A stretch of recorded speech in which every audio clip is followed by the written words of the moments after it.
Hai semuanya, kembali lagi bersama aku Ai. Nah, di video kali ini aku akan bahas aturan baru saat kita upload video ke YouTube. Nah, sebelumnya buat teman-teman yang belum subscribe channel ini, jangan lupa untuk subscribe karena di channel ini aku banyak kasih edukasi seputaran YouTube.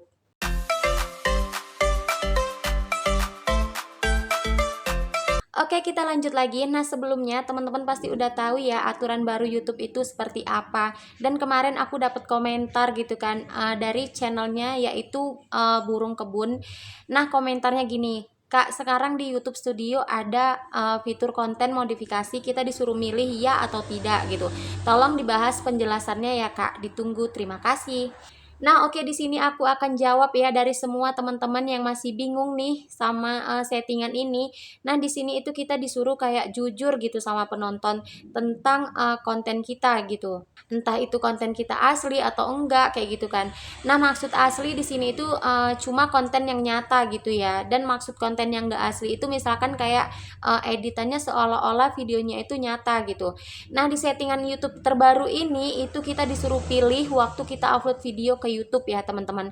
Nah, di sini aku akan jelasin ya settingan terbaru ini itu apa, biar nanti teman-teman nggak salah memilih saat upload video. Karena kalau kita salah nih memilihnya itu nanti akan mengakibatkan fatal gitu sama channelnya kita.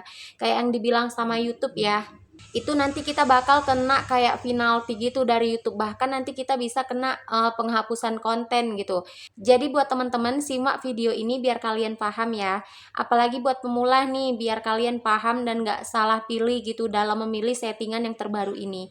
Oke, kita lanjut aja ke videonya.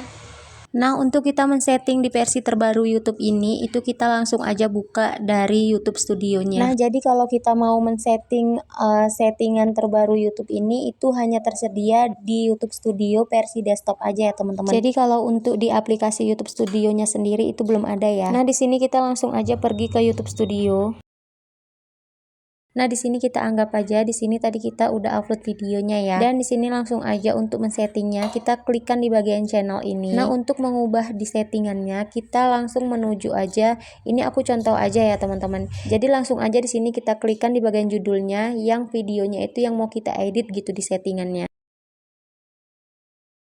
Oke, nah ini dia tampilannya. Jadi seperti biasa di sini itu ada judul. Kita sebisa mungkin ya teman-teman buat judul itu semenarik mungkin yang kayak menarik perhatian orang lain untuk mengklik videonya kita kayak gitu. Nah, lanjut lagi di bagian deskripsi ini, itu judul yang tadi kita buat itu langsung aja kita kopikan terus kita masukkan di bagian deskripsi ini, dan kemudian kita bisa jelasin tuh isi dari video kita itu tentang apa kayak gitu kan. Terus bisa juga kita tambahkan kayak hashtag, kayak tag video kayak gitu. Nah, lanjut lagi di sini itu ada thumbnail. Di sini sama kayak judul tadi ya teman-teman. Thumbnail ini tuh sangat penting banget untuk video kita. Usahakan kita itu buat thumbnail semenarik mungkin, kayak buat penonton itu yang penasaran gitu kan. Jadi thumbnail ini bisa ngebantu kita gitu untuk meningkatkan view kita karena orang tadi tertarik gitu sama video kita. Nah, thumbnail ini tuh bisa diubah ya kalau teman-teman mau mengubahnya. Oke, ini kita scroll ke bawah dan ini kita langsung aja ke bagian settingan aturan terbaru dari YouTube-nya ya teman-teman. Nah, di sini ada konten yang dimodifikasi. Di sini tuh YouTube itu mempertanyakan ke kita gitu. Apakah salah satu hal berikut mendeskripsikan konten Anda? Nah, di sini tuh pertanyaannya membuat orang sungguhan terlihat mengatakan atau melakukan sesuatu yang tidak mereka katakan atau lakukan gitu. Terus yang kedua, memodifikasi rekaman video peristiwa atau tempat sungguhan. Dan yang ketiga, menghasilkan adegan yang terlihat realistis yang sebenarnya tidak pernah terjadi. Nah, di sini kita suruh menjawab dan memilih itu antara iya atau tidak gitu ya. Nah, di ketiga poin ini itu apakah cocok atau enggak sama konten kita yang kita buat gitu. Kalau memang yang di ketiga poin ini tuh nggak cocok sama konten kita yang kita buat, maka kita pilih yang tidak. Tapi sebaliknya nih, kalau di 3 poin ini tuh cocok sama konten yang kita buat gitu, maka kita pilih yang iya. Nah, kalau di sini teman-teman nggak paham, di sini kita langsung aja pergi ke pelajari lebih lanjut ya untuk kita membahas setiap poin-poinnya. Nah, di sini itu udah dijelasin, sebentar ya, ini aku dekatkan dulu. Nah, di bagian kolom ini itu dijelasin ya apa-apa aja yang seharusnya kita pilih iya atau tidak. Nah, yang di bagian kolom pertama ini itu bagian mengungkapkan yang tidak memerlukan pengungkapan oleh kreator. Itu seperti ini. Yang di poin pertama, menerapkan filter kecantikan. Nah, maksudnya begini, kita kan kalau edit-edit video itu kan kadang kan mau kita tambahkan filter gitu kan, atau kayak efek-efek di wajah kita kayak gitu biar mempercantik lah gitu kan di video kita. Nah, itu jika kita menggunakan filter itu, maka kita pilih yang di bagian tidaknya, karena di sini di situ tidak memerlukan pengungkapan ya. Terus yang di bagian kolom keduanya ini ada memerlukan pengungkapan oleh kreator. Nah, di sini itu poinnya membuat atau memodifikasi konten secara digital untuk mengganti wajah seseorang dengan wajah orang lain. Nah, maksudnya gini, kita memang di situ kita yang bicara gitu kan. Tapi wajah kita ganti dengan misalkan wajah orang lain, kayak misalkan wajah artis lah dibilang kayak gitu ya. Nah, di situ maka kita pilih yang opsinya itu yang iya gitu ya teman-teman. Jadi teman-teman udah ngerti ya di bagian yang poin pertama ini. Kalau kita hanya menggunakan filter kecantikan, kita hanya menambahkan di video kita itu filter kecantikan, itu nggak masalah ya, kita pilih aja yang tidak. Tapi kalau kayak kita merubah wajah kita dengan wajah orang lain, maka kita pilih opsinya yang iya. Nah, lanjut lagi yang di poin kedua, di sini itu membuat atau memperluas tampilan latar secara sintesis untuk menyimulasikan mobil yang bergerak. Nah, maksudnya gini, kita kan kadang kalau buat video mau tuh ya kita tambahkan kayak latar belakangnya kayak gitu kan. Nah, latar belakang itu kan kadang beda-beda, mau itu dari gambar atau kayak kadang ada kayak video yang bergerak gitu ya. Tapi dia nggak jalan gitu. Ngerti ya maksudnya? Misalkan nih ada mobil, kita taruh mobil di belakang kita gitu kan. Tapi mobil itu hanya bergerak gitu aja, nggak kayak yang jalan gitu maksudnya. Nah, di situ kita pilih aja yang tidak. Nah, terus selanjutnya dimodifikasi dengan kejar-kejaran mobil terkenal secara digital untuk menyertakan selebritas yang tidak ada dalam film aslinya. Nah, maksudnya itu gini tadi ya, kita taruh mobil di belakang kita gitu kan.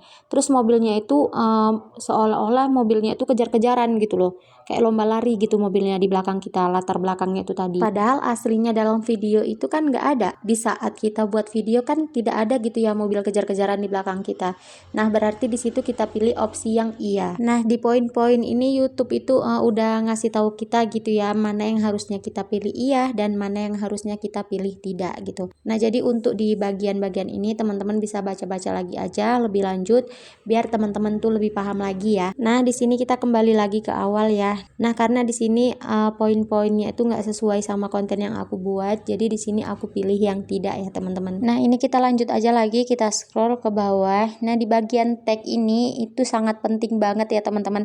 Berkali-kali aku bilang tag ini tuh sangat penting banget. Di tag ini tuh teman-teman bisa tambahkan yang sesuai sekiranya itu sama gitu sama judul teman-teman. Jadi tag ini tuh bisa ngebantu video kita itu untuk lebih dinaikkan lagi sama algoritma YouTube gitu ya. Dan untuk di bagian bahasa video, bahasa judul dan deskripsi itu kita pilih yang bahasanya Indonesia. Nah, lanjut lagi di sini ada lisensi, itu kita pilih yang lisensi YouTube standar. Dan lanjut lagi di sini ada kategori, di sini kita pilih aja yang pada umumnya ya, yaitu blog dan orang. Dan kemudian di komentar dan ranting ini di sini aku aktifkan aja. Dan di bawah ini ada tunjukkan jumlah penonton yang menyukai video ini, di sini tuh aku centangkan aja. Nah, kita kembali lagi ke bagian atas. Di sini tuh ada layar akhir. Teman-teman bisa tambahkan layar akhirnya. Di sini langsung aja kita klikkan di bagian tanda pensil ini. Nah, untuk menambahkan layar akhir, teman-teman bisa nanti di sebelah kirinya itu ada tanda tambah untuk layar akhirnya gitu ya. Jadi ada kayak pilihan tata letaknya gitu. Nah, ini udah selesai ya. Karena di sini itu nggak ada yang aku rubah ya teman-teman. Karena ini untuk contoh aja. Karena di sini videonya itu udah aku publik. Nah, jadi teman-teman kalau sekiranya semua udah disetting, itu tanda simpannya di atas ini itu nanti dia berwarna biru. Jadi nanti teman-teman jangan lupa untuk disimpan. Dan karena ini aku nggak ada yang aku rubah, jadi tanda simpannya di sini nggak berwarna biru ya. Jadi dia masih warna abu-abu. Nah, jadi teman-teman semoga nggak ada yang bingung lagi ya untuk pilihan di fitur terbarunya YouTube ini. Nah, itu tadi dia videonya gimana caranya kita memilih settingan terbaru dari YouTube. Semoga teman-teman paham ya, dan semoga video kali ini bermanfaat. Yang belum subscribe, jangan lupa untuk subscribe, like, comment, and share video ini ke sosial media kalian ya. Sampai ketemu di video aku yang selanjutnya. See you, bye-bye.